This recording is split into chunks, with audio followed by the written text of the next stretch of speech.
we're going to do a new exercise with the bow. Remember when we did this with the pencil? And we did this. We stretched this out to our right knee, and then we moved our pen or pencil along our arm, keeping it in line with our straight arm. Remember this? Yeah. So now we're going to do the same thing with the bow, but we're going to do it on the instrument.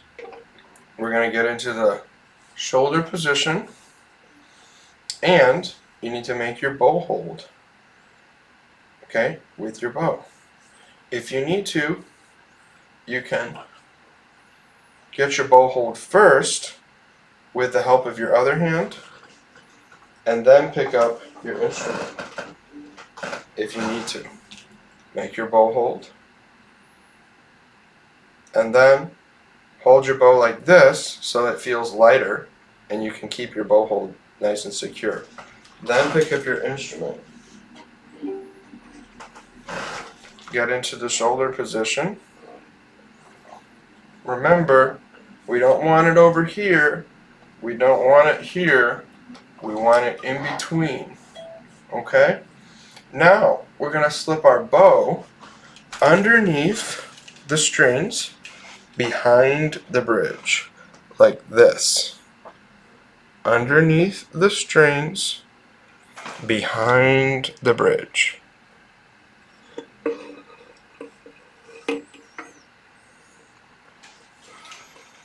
Like this.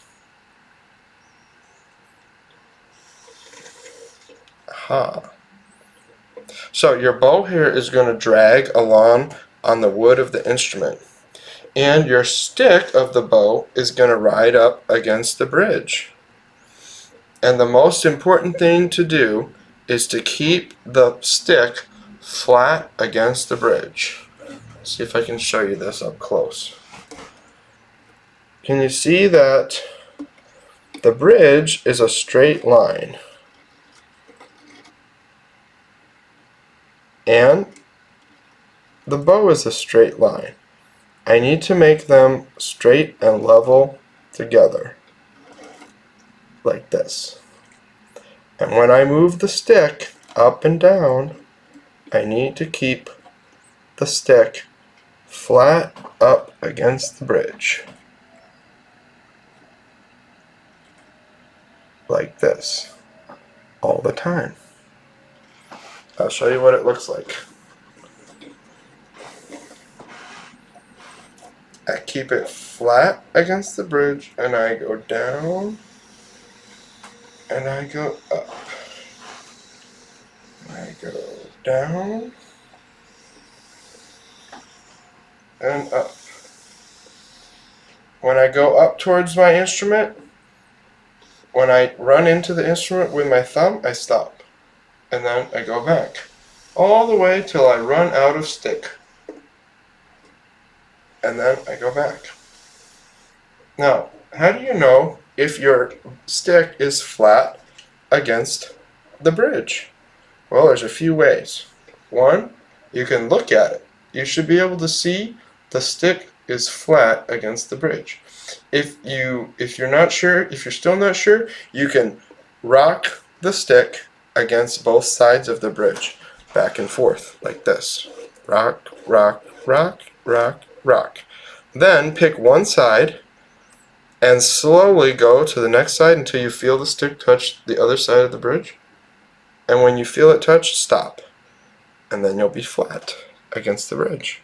And you can always stop and do that and fix your bow angle to be flat against the bridge anytime. Okay? And the third way is you can ask your mom or your dad or your sister or brother or somebody to look at it and tell you if it's not flat, and then they can move your bow and fix it. Or you can go stand in a mirror and you can watch the mirror. I like that method as well.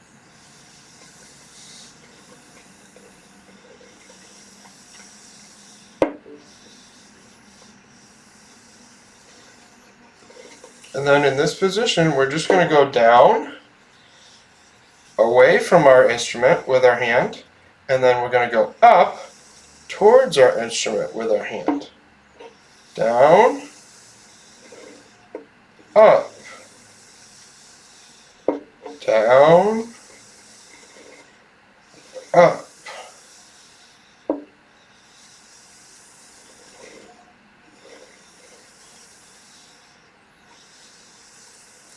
Now, this might be a lot for your bow hold on the bow. If you're getting tired, just take a break, shake out your hand, give it a rest, and you can come back to it later.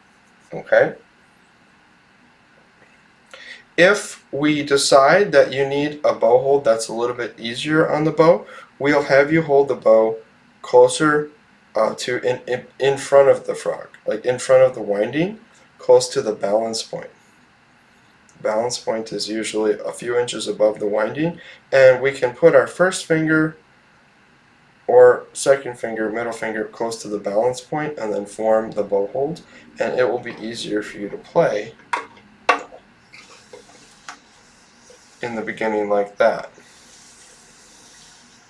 But we'll see if you need that. If you don't need that, then we won't do that.